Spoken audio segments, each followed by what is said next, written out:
Good afternoon class. I am Shashank Saumitra. तो कल हम लोगों ने लास्ट में देखा था कैपेसिटर के बारे में, हम लोगों ने पढ़ा था series parallel combination of capacitor, है ना। तो आज हम लोग उससे आगे बढ़ते हैं कि कैपेसिटर के आगे जो जो कंसेप्ट है उसको हम लोग देखते हैं। तो आज हम लोग को क्या पढ़ना है? इलेक्ट्रिक डेंसिटी, एनर्जी डेंसिटी क्या होता है। ये देखिए एनर्जी डेंसिटी क्या होता है ना।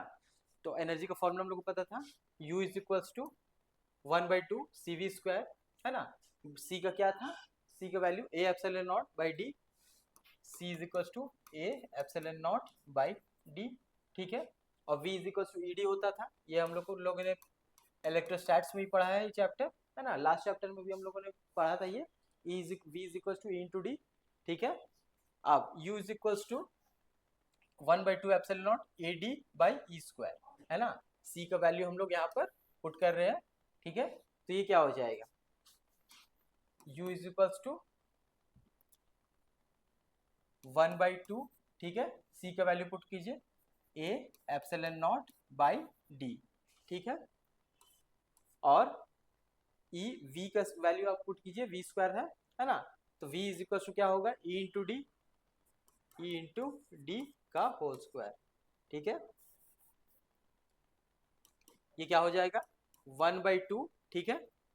A A epsilon not by D into E square D square, ठीक है। यहाँ से एक डी कैंसल, तो ये क्या हो जाएगा? 1/2 A epsilon not E square D, ठीक है। ये हो जाएगा 1/2 epsilon not A D by E square. या आप देखिए इसको क्या लिख सकते हैं हम लोग, U by A into D. A और डी, इसको ये जो A इंटू डी है इसको यहाँ ले आइए, डिवाइड कर दीजिए। तो क्या होगा? U by A D is equals to 1/2 epsilon not E square, ठीक है। ये हो जाएगा, है ना। यहाँ देखिए U is equals to 1/2 A epsilon not by D into E square D square, यहाँ से डी कैंसिल, ठीक है।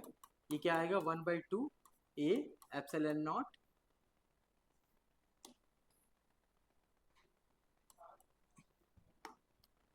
ई स्क्वायर इंटू डी, ठीक है। अब क्या है? ये A और D को आप एक साथ ले आइए, U by A into D is equal to क्या होगा? 1/2 एप्सिलॉन नॉट ई स्क्वायर, ठीक है। यही लास्ट में किया गया है,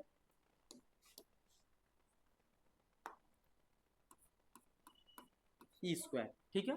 अब ये A इंटू डी क्या होता है? यही आपका डेंसिटी है, ठीक है। ये क्या है आपका?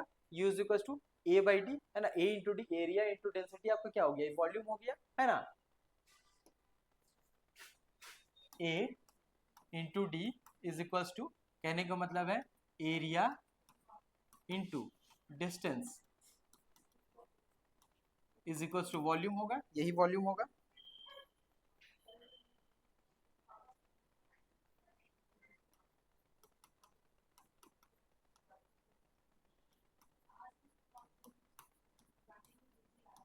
वॉल्यूम, ठीक है, यही वॉल्यूम हुआ। तो एनर्जी बाय वॉल्यूम क्या होगा? एनर्जी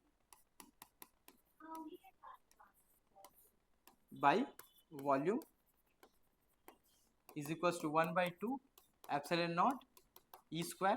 तो यही हो गया आपका एनर्जी डेंसिटी।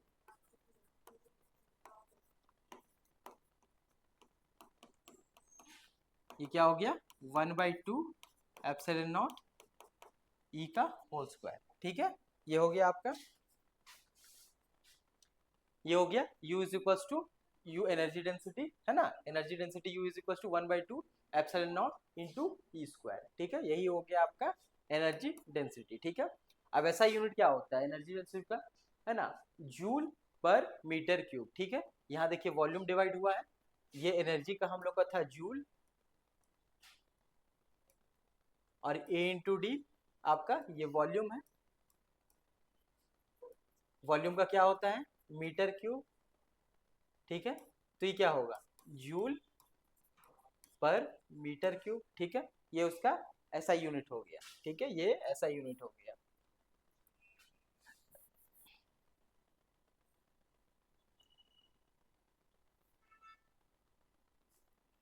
ठीक है, ये हो गया आपका ऐसा unit of energy density is joule per metre cube. ठीक है, energy density is generalised as energy per unit volume. ठीक है, जो अभी आपको बताया लास्ट में, energy per unit volume of the field, ये यू एनर्जी था, एनर्जी पर यूनिट वॉल्यूम को हम लोग बोलते हैं energy density.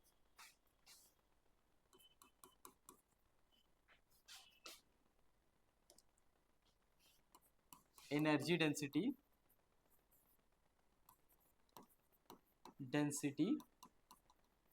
Is equals to energy per unit volume. ठीक है,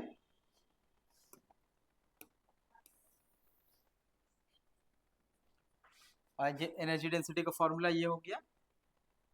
ठीक है, ये एनर्जी डेंसिटी का आपका फॉर्मूला हो गया। ठीक है, अब आगे देखिए क्या है, energy stored in a series combination of capacitor. ठीक है, लास्ट क्लासेस में हम लोगों ने देखा था सीरीज कॉम्बिनेशन और parallel combination of a capacitor. ठीक है, यहाँ आपको देखना है कि कैपेसिटर अगर सीरीज और पैरेलल में है तो उसका एनर्जी डेंसिटी क्या होगा। ठीक है, एनर्जी डेंसिटी क्या होगा ये आपको देख लेना है, या एनर्जी स्टोर्ड क्या होगा, energy stored in a series combination of a capacitor. ठीक है, ये आपको देख लेना है ना। तो आपको सीरीज कॉम्बिनेशन पता था कैपेसिटर का क्या होता है, 1/c is equal to 1/c1 plus 1/c2 plus 1/c3 to 1/cn। ठीक है, अगर n number of capacitor, if n number of capacitor are placed in series. ठीक है, अगर n number of capacitor series में प्लेस किया गया है तो ये आपका इसका फॉर्मूला क्या होता है, 1/c, c इक्विवेलेंट है, ये c इक्विवेलेंट है,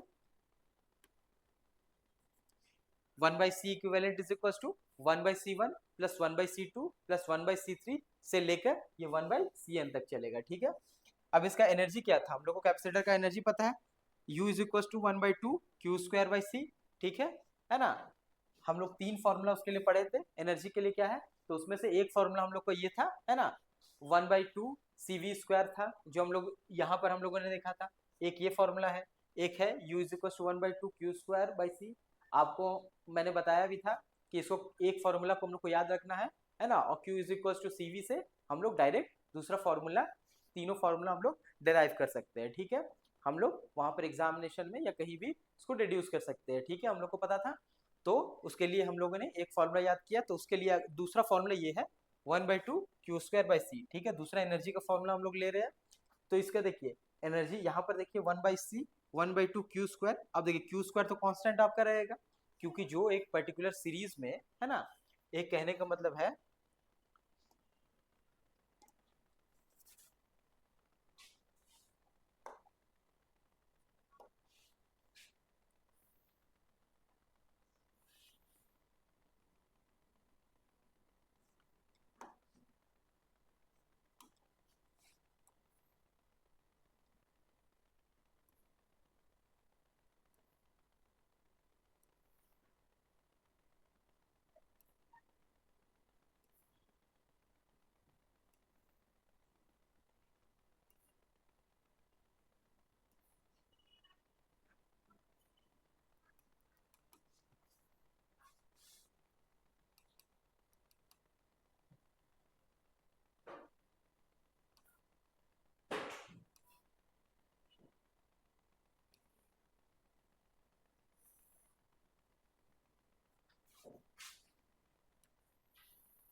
ये C1 है, C2 है, C3 है से लेकर Cn है, ठीक है। n नंबर ऑफ कैपेसिटर आपको कनेक्टेड है इन सीरीज, ठीक है, सीरीज कॉम्बिनेशन है।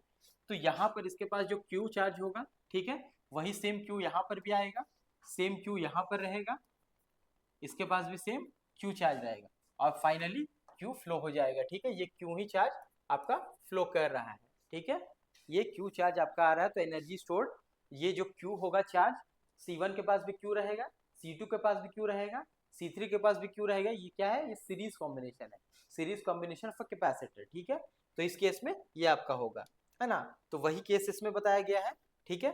तो 1/Q² हम लोग 1/2Q² हम लोग कॉमन ले रहे हैं। तो यहाँ पर क्या आ रहा है, बचेगा आपका total n number of capacitor के लिए energy stored 1/C1 plus 1/C2 plus 1/C3 से लेकर 1/Cn तक आएगा, ठीक है। तो कहने का मतलब क्या होगा आपका, तो सबके लिए ये होगा 1/2Q² C1 plus 1/2Q² C2 1/2Q² C3 से लेकर 1/Q², आपका इस तरह से हो जाएगा कॉम्बिनेशन।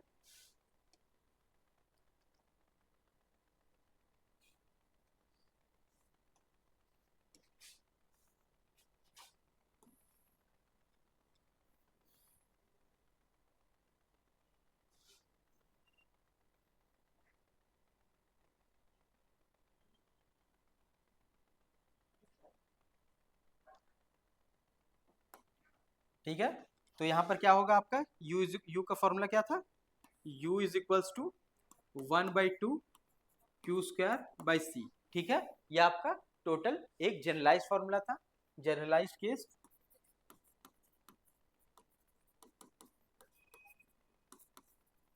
ठीक है। अब टोटल नंबर ऑफ, अगर C1 C2 C3 n number of capacitor है तो क्या होगा सीरीज कॉम्बिनेशन 1/2Q, ठीक है, Q ये C इक्विवेलेंट है यहाँ पर, ठीक है। तो इंडिविजुअल क्या होगा आपका Q² बाई 1/C इक्विवेलेंट, ठीक है। ये क्या हो जाएगा फाइनल आपका, यहाँ लिख रहे हैं U is equals to 1/2Q² by 1/C equivalent क्या होगा आपका 1/C1 plus 1/C2 plus 1/C3 से लेकर 1/Cn तक है, ठीक है। ये आपका हो जाएगा टोटल का फॉर्मूला। अब हम लोग इंडिविजुअली अगर ले रहे हैं तो 1/2Q²/C1 plus 1/2Q²/C2 plus 1/2Q²/C3 से लेकर 1/2Q²/Cn, ठीक है। तो इंडिविजुअल ये आपका यूनिट हो जाएगा। तो U क्या होगा, टोटल यूनिट जो भी है ना, U टोटल क्या हो जाएगा आपका U1 plus U2 plus U3 plus UN, ठीक है। तो कहने का मतलब है कि जो इंडिविजुअल एक कैपेसिटर जो एनर्जी स्टोर्ड किया है ना, और हम लोग कैपेसिटर अगर n नंबर ऑफ कैपेसिटर है सीरीज कॉम्बिनेशन का केस में, तो क्या होगा वो टोटल सम होगा, है ना। सभी कैपेसिटर का इंडिविजुअल एनर्जी स्टोर्ड जो होगा उसका सम होगा। क्या होगा, ये एनर्जी स्टोर्ड ऑफ U1 है कैपेसिटर C1 का, ये C2 का, ये C3 का एनर्जी स्टोर्ड, ठीक है, एनर्जी स्टोर्ड, ठीक है, सबका इंडिविजुअल होगा। तो कहने का मतलब है U is equals to total, अगर हम लोग को होगा U टोटल या U इक्विवेलेंट, क्या होगा इंडिविजुअल जो जो कैपेसिटर है उस सभी का सम होगा, उस सब एनर्जी का सम होगा, ठीक है। तो हम लोग लिख रहे हैं U is equals to U equivalent is equals to U1 plus U2 plus U3 plus से लेकर UN तक होगा, ठीक है। ये हम लोग को इंडिविजुअल सबका स्टोर्ड होगा चार्ज। कहने का मतलब है जो एनर्जी ये स्टोर किया है, अगर ये U1 एनर्जी स्टोर किया है, ये U2 एनर्जी स्टोर किया है, ये U3 एनर्जी स्टोर किया है, ये UN एनर्जी स्टोर किया है, ठीक है। तो अगर हम लोग को टोटल इक्विवेलेंट निकालना है तो U1 plus U2 plus U3 से लेकर हम लोग टोटल UN तक ले जाएंगे, ठीक है। यही इस केस में हम लोग को दिया गया है।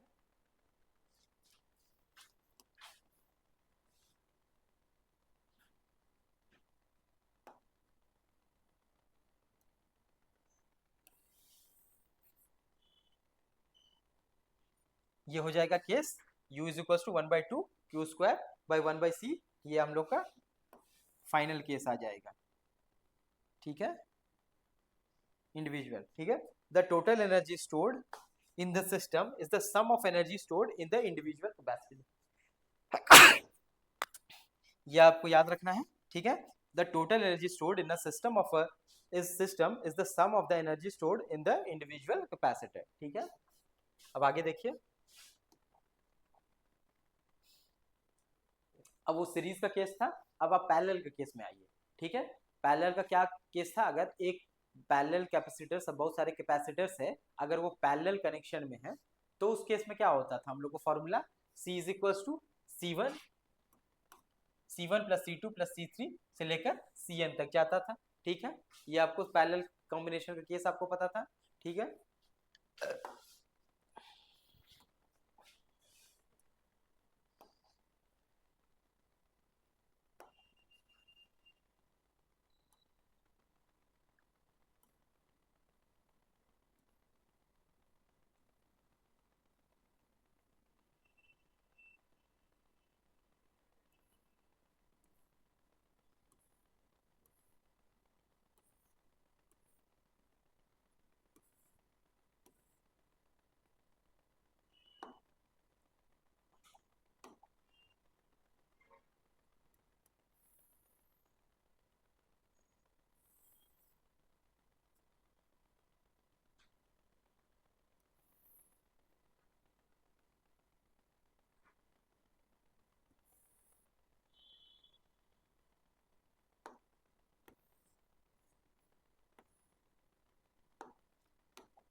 ठीक है, ये V वोल्टेज है, कैपेसिटर है, parallel combination C1 C2 C3 से लेकर Cn तक, ये पैरेलल कॉम्बिनेशन ऑफ कैपेसिटर है, ठीक है। अब आपको देख, अब इसमें क्या है, आपको कैपेसिटेंस टोटल कितना था, होता था इसका C equivalent is equal to C1 plus C2 plus C3 से टोटल Cn तक है, ठीक है। ये होता था, है ना।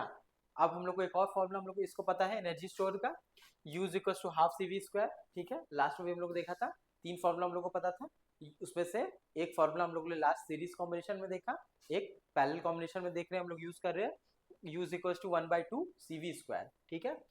तो अब देखिए यहाँ पर U is equal to half CV square, ठीक है, ये आ रहा है, ठीक है। अब देखिए जो वोल्टेज है पैरेलल कॉम्बिनेशन में क्या होता है, जो वोल्टेज है सब के अक्रॉस V वोल्ट होगा, V वोल्टेज होगा, ठीक है। सभी के अक्रॉस वोल्टेज V होगा, क्योंकि ये पैरेलल कॉम्बिनेशन है। जो ये पर्टिकुलर V वोल्टेज है, यही V वोल्टेज हर के अक्रॉस होगा, हर कैपेसिटर के अक्रॉस आपका पैरेलल कॉम्बिनेशन में V वोल्टेज होगा। तो V क्या होगा, तो इसीलिए V हम लोग कॉमन ले लेंगे, सबके लिए V होगा, तो 1/2 V square by C equivalent होगा। ठीक है, C इक्विवेलेंट यहाँ पर लेते हैं, है ना, क्योंकि टोटल का हम लोग को निकालना है।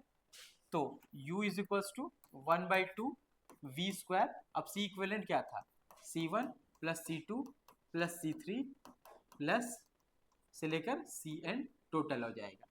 अब देखिए इंडिविजुअली क्या होगा, 1/2 C1 V square plus 1/2 C2 V square plus 1/2 C3 V square से लेकर हम लोग को टोटल इंडिविजुअल लेना है 1/2 Cn V स्क्वायर। ठीक है, ये हो गया।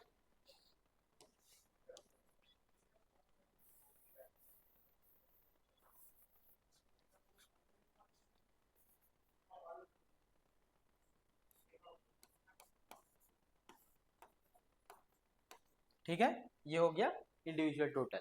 अब यहाँ यही केस यहाँ पर भी है ना, 1/2 V square C1 plus C2 plus C3 से लेकर Cn होगा, तो ये भी इंडिविजुअल होगा। देखिए लास्ट हम लोग सीरीज कॉम्बिनेशन में भी देखा था कि जो टोटल एनर्जी स्टोर्ड क्या है ना, वो इंडिविजुअल कैपेसिटर के एनर्जी स्टोर्ड का सम होता है। यहाँ भी सेम केस आएगा आपका, U is equal to U1 plus U2, यहाँ भी आप देख सकते हैं, है ना, U is equal to U equivalent आप ले लीजिए या U टोटल ले लीजिए, है ना, U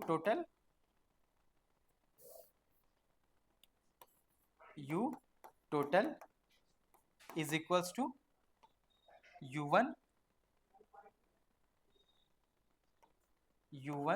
plus U2 plus U3 plus से लेकर हम लोग UN। ठीक है, ये टोटल आ गया।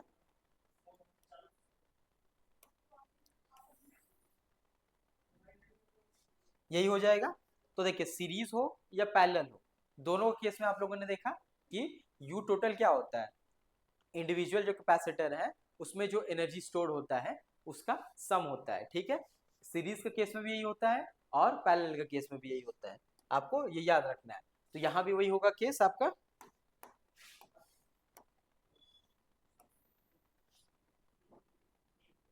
ठीक है, U is equal to U1 plus U2 से U3 से लेकर टोटल UN तक होगा। ठीक होगा, the total energy stored in the system is the sum of the energy stored in the individual capacitor। Last आपको सीरीज केस का भी केस में भी यही चीज आपको मिला था, यहाँ भी आपको यही केस आपको याद रखना है कि the total energy stored in the system is the sum of the energy stored in the individual capacitor। ठीक है ना, ये आपको याद रखना है। अब देखिए loss of energy on sharing of charges between the capacitor in parallel. ठीक है, अब पैरेलल केस में आपको देखना क्या है ना, कि loss of energy on sharing of charges between the capacitor in parallel, कहने का मतलब है कि अगर दो या दो से अधिक कैपेसिटर अगर पैरेलल कॉम्बिनेशन में है तो उसके बीच में जो एनर्जी शेयरिंग होगा, है ना, उनके बीच में जो एनर्जी शेयरिंग होगा, जो लॉस ऑफ एनर्जी होगा ड्यू टू शेयरिंग, है ना, वो क्या होगा, वो हम लोग को निकालना है। तो उसके लिए देखिए हम लोग को याद रखना है, देखिए दो हम लोग कैपेसिटर हम लोग इजी के लेने के लिए, है ना, इजी चीजों को करने के लिए हम लोग दो कैपेसिटर ले रहे हैं C1 और C2। ठीक है, there are consider two capacitor C1 and C2, charges Q1 and Q2 और पोटेंशियल V1 एंड V2।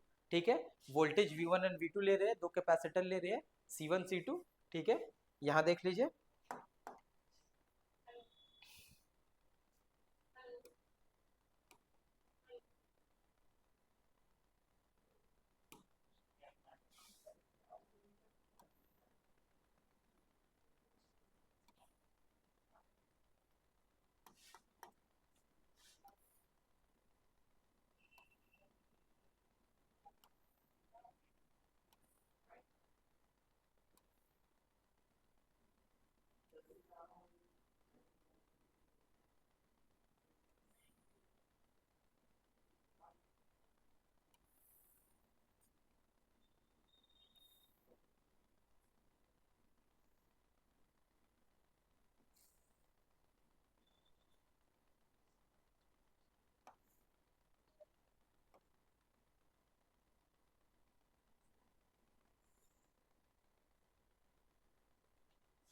ये दो कैपेसिटर हैं C1 C2 है ना, इसमें चार्जेस हैं Q1 Q2, वोल्टेज है आपका V1, ठीक है। दो वोल्टेज हम लोग पोटेंशियल ले रहे हैं, मान लीजिए एक का V1 ले रहे हैं है ना, इसका V1 ले रहे हैं, इसका V2 ले रहे हैं, ऐसे आपको टोटल देखना है, ठीक है ना।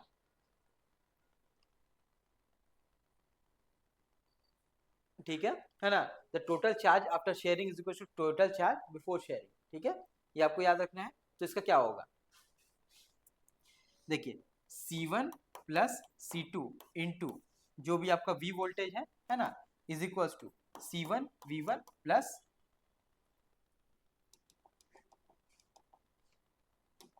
Is equal to C1 V1 plus C2 V2, ठीक है, ये आपका हो जाएगा। अब आपको टोटल V निकालना है, V इज इक्वल टू क्या हो जाएगा, C1 V1 plus C2 V2 by C1 plus C2, तो ये आपका वोल्टेज आपका आ जाएगा, है ना, टोटल वोल्टेज, ठीक है। आगे देखिए, the total energy stored before before storage of energy, है ना, the total energy before sharing, अगर शेयरिंग से पहले क्या क्या एनर्जी था उसका इंडिविजुअली, यू आई था आपको 1/2 C1 V1 square plus 1/2 C2 V2 square, तो टोटल एनर्जी क्या होगा after sharing, UF is equal to U initial है, ये यू इनिशियल एनर्जी स्टोर्ड, ये फाइनल एनर्जी स्टोर्ड, ठीक है, ये क्या है 1/2 C1 plus C2 into V square, ठीक है। तो इनिशियल माइनस फाइनल क्या होगा, है ना, अब इनिशियल माइनस अब फाइनल देखिए क्या होगा, UI minus UF is equal to 1/2 C1 V1 whole square plus 1/2 C2 V2 whole square, ठीक है, माइनस फाइनल क्या है 1/2 C1 प्लस C2 का होल V2, ठीक है, V स्क्वायर आपका ये हो जाएगा। अब इसमें निकाल लीजिए, आपको फाइनल आपका क्या आ जाएगा, 1/2 कॉमन ले लीजिए आप सबसे, तो 1/2 C1 V1 whole square plus C2 V2 whole square minus, ठीक है, ये क्या होगा C1 V square minus C2 V square, ठीक है, ये हो जाएगा आपका इंडिविजुअल, ठीक है। अब इसको टोटल आप सॉल्व जब करिएगा, है ना, इसको निकाल के आप टोटल देख लीजिए, इसमें जो यहाँ से फॉर्मूला आप पुट करिए, फिर यहाँ पर वोल्टेज V का वैल्यू आप यहाँ पर पुट कर दीजिए, वोल्टेज V का वैल्यू आप पुट कर दीजिए यहाँ पर 1/2 C1 V1 square plus C2 V2 square minus C1, इसको C1 C2 यहाँ ही रहने दीजिए स्टेप को, डायरेक्ट यहाँ पर वैल्यू पुट कर दिए V का, है ना, 1/2, ठीक है, C1 V1 स्क्वायर प्लस 1/2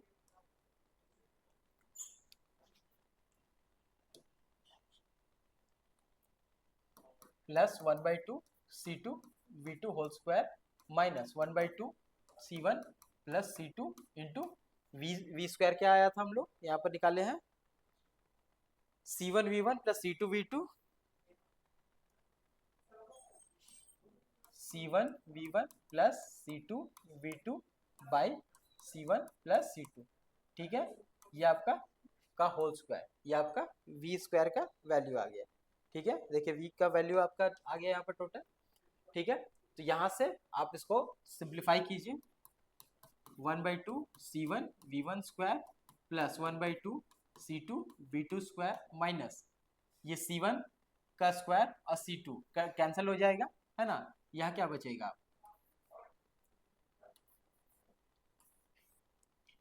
1/2, यहाँ से बच गया आपका C1 V1 plus C2 V2 का whole square by C1 plus C2, ठीक है ना, इसको आप फाइनल सॉल्व कीजिएगा, है ना, तो आपको ये आ जाएगा, फाइनल आंसर ये आ जाएगा आपका U इनिशियल माइनस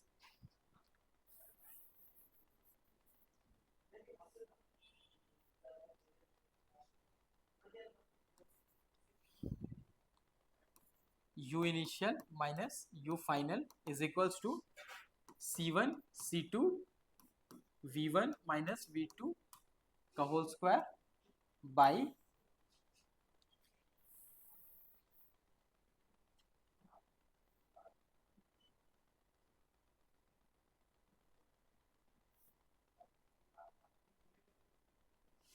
V2 का whole square by 2 into C1 plus C2। इसको सॉल्व करने पे आपको फाइनल यही मिलेगा, है ना। इसको सॉल्व कीजिएगा, ये फाइनल ये मिलेगा।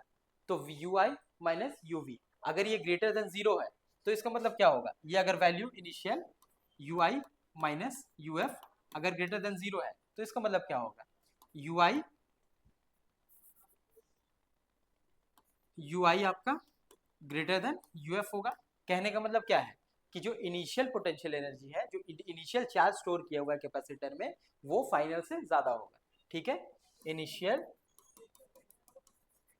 Stored charge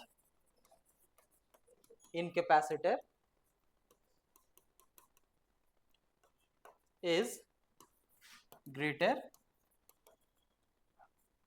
than final charge, final energy. ठीक है, ये आपका यहां से आप कंक्लूड कर सकते हो। therefore there is some loss of energy when two charge capacitors are connected together। ठीक है, तो इससे हम लोग को पता चलता है कि there is a some loss of charge, है ना। तो वही जो लॉस ऑफ चार्ज है वो फॉर्मूला से हम लोग को कैलकुलेट करना है। ठीक है, तो loss of charge appears as a heat. ठीक है, अब कहने का मतलब है ये अगर कैपेसिटर है, दो कैपेसिटर, अगर ये इनिशियल चार्ज अगर मान लीजिए t is equal to zero,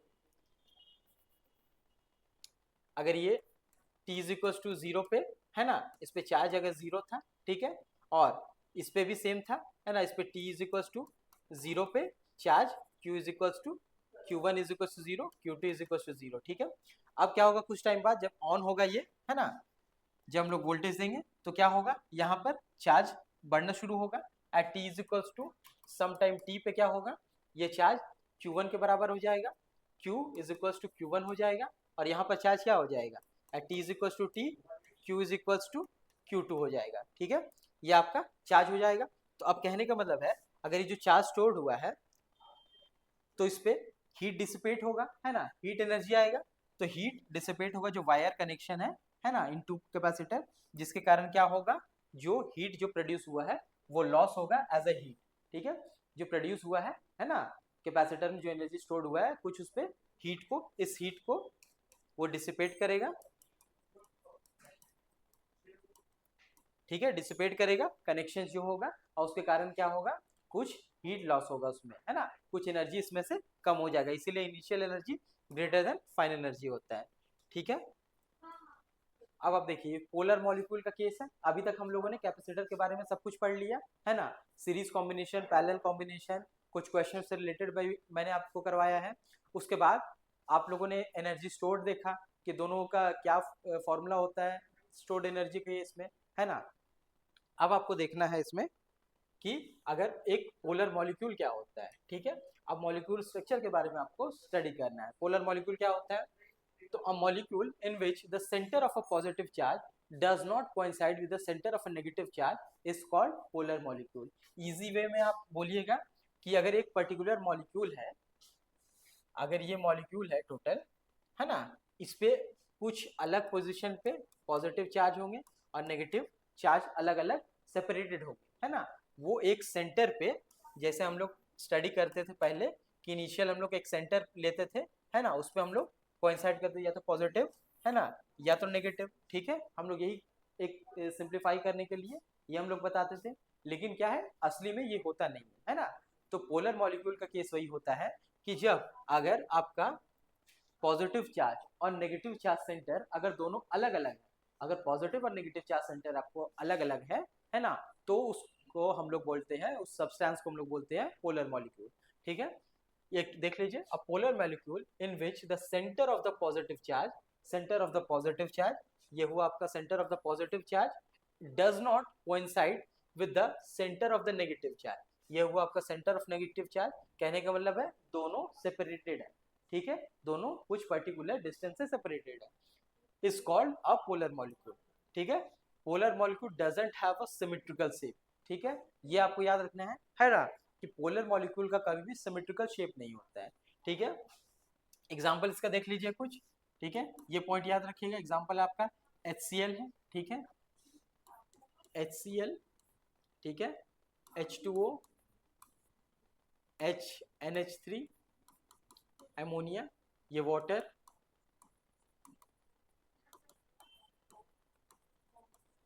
ammonia, ठीक है, CO2,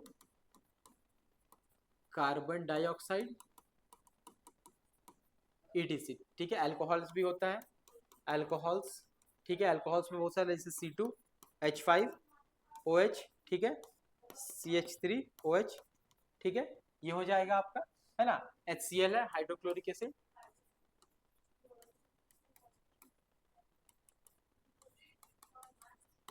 ठीक है, यह।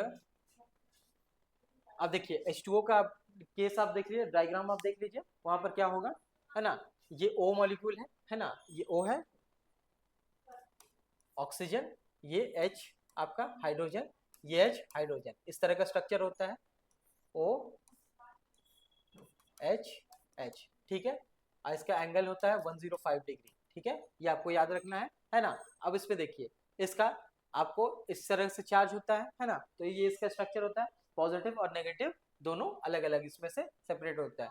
तो केमिस्ट्री में आप डिटेल स्ट्रक्चर पढ़िएगा कि वाटर का किस तरह से स्ट्रक्चर होता है, किस तरह से उसमें डाइपोल डेवलप होता है, किस तरह से उसका मॉलिक्यूल होता है ना, ये आपको उसका एंगल क्या होता है, बॉन्ड एंगल क्या होता है, ठीक है, ये आप लोग को केमिस्ट्री में अच्छे से डिटेल में इसको आपको पढ़ना है,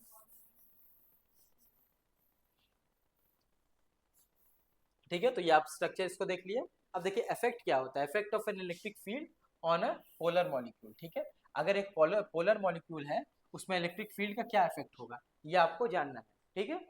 अब एक पोलर मॉलिक्यूल कोई भी हम लोग ले लेते हैं, है ना, इसका P टू 0 है इनिशियल केस में, ठीक है, इलेक्ट्रिक फील्ड जब 0 है ना, हम लोग कोई भी इलेक्ट्रिक फील्ड अप्लाई नहीं किए हैं, तो क्या होगा, P टू 0 होगा इसका, है ना।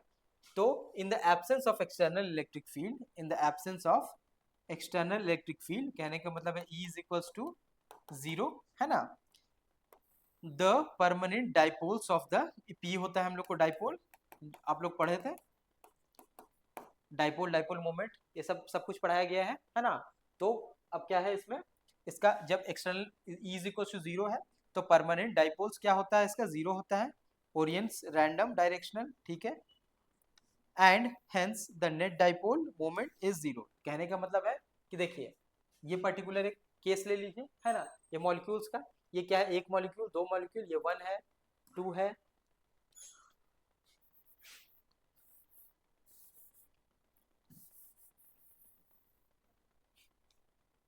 ये फर्स्ट मॉलिक्यूल, ये सेकेंड, ये थर्ड, ये फोर्थ, ये फिफ्थ, ये सिक्स्थ, सेवेंथ और एट्थ, ठीक है, 8 मॉलिक्यूल का केस हम लोग ले रहे हैं, सिक्स्थ, सेवेंथ और एट्थ, ठीक है।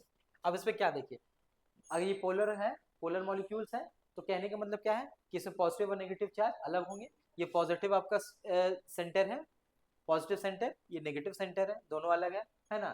तो अब आपको डाइपोल मोमेंट का पता था, है ना, कि ये डाइपोल बन जा रहा है ना,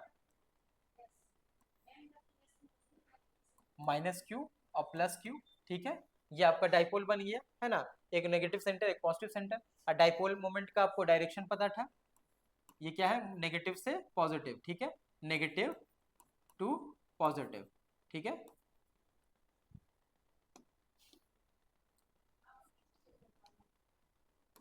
नेगेटिव टू पॉजिटिव, ठीक है।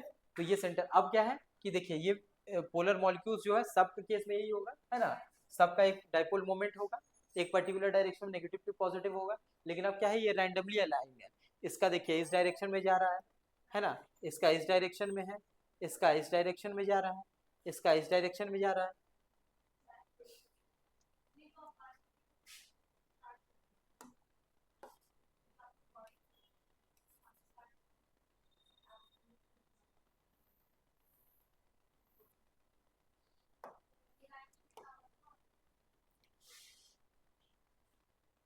ये देखिए इसका इस डायरेक्शन में आएगा, इसका डाइपोल इस डायरेक्शन में आएगा, इसका इस डायरेक्शन में आ रहा इसका इस डायरेक्शन में आ रहा है, ठीक है, इसका इस डायरेक्शन में आएगा, इसका इस डायरेक्शन में आ रहा है, इसका इस डायरेक्शन में आ रहा है, इसका इस डायरेक्शन में आ रहा है।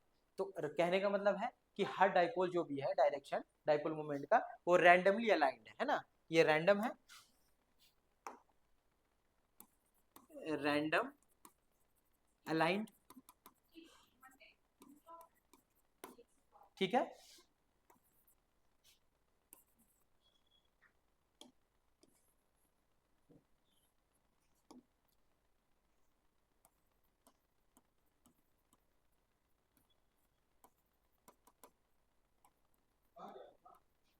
ठीक है, रैंडमली अलाइंड है, तो कहने का मतलब क्या है, मोमेंट जीरो हो जाएगा, ठीक है, ये हो जाएगा आपका मोमेंट जीरो हो जाएगा, ठीक है इस केस में। लेकिन अब हम लोग इलेक्ट्रिक फील्ड अप्लाई किए हैं, है ना, तो इलेक्ट्रिक फील्ड हम लोग कहने का मतलब इस डायरेक्शन में अप्लाई किए हैं, है ना, तो इस पे क्या होगा कि एक पर्टिकुलर डायरेक्शन में पोलर मॉलिक्यूल्स अलाइन हो जाएंगे, है ना।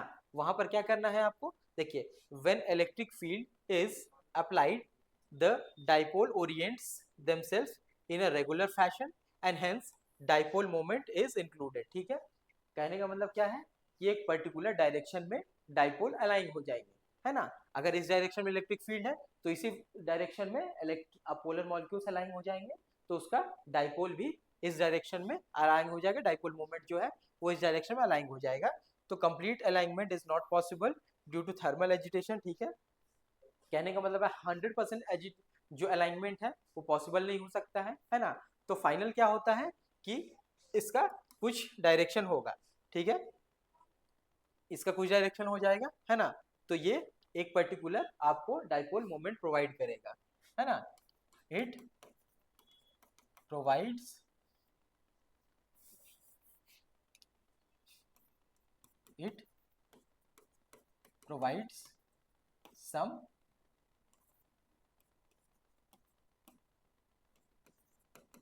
डाइपोल मोमेंट, ठीक है, इसमें कुछ डाइपोल मोमेंट आएगा, वो भी इलेक्ट्रिक फील्ड की तरफ अलाइन होगा, है ना, aligning to the electric field direction, ठीक है, ये हो जाएगा आपको इलेक्ट्रिक फील्ड डायरेक्शन। तो ठीक है, आज तक हम लोग यहाँ तक कंटिन्यू करेंगे, आगे इस अगले क्लास में हम लोग इसे आगे कंटिन्यू करेंगे। अभी तक जितना आप लोगों ने पढ़ा है उसको एक पर्टिकुलर रिवाइज आप कर लीजिएगा, इससे रिलेटेड कुछ क्वेश्चन होगा वो हम आपको करवाएंगे, और जो कंसेप्ट आपसे रह जा रहा है उनको एक बार दो बार आप देखिए, है ना, और इसका पर्टिकुलरली नोट्स आप बना लीजिए, है ना, लेक्चर को एक बार दो बार आप देखिएगा, आपको टोटल डिटेल समझ में आ जाएगा, है ना, कि किस तरह से होगा, क्या होगा, आपके दिमाग में वो बैठ जाएगा। ठीक है, तो आज के लिए इतना ही हम लोग रखते हैं, आगे कल करेंगे, ठीक है, थैंक यू।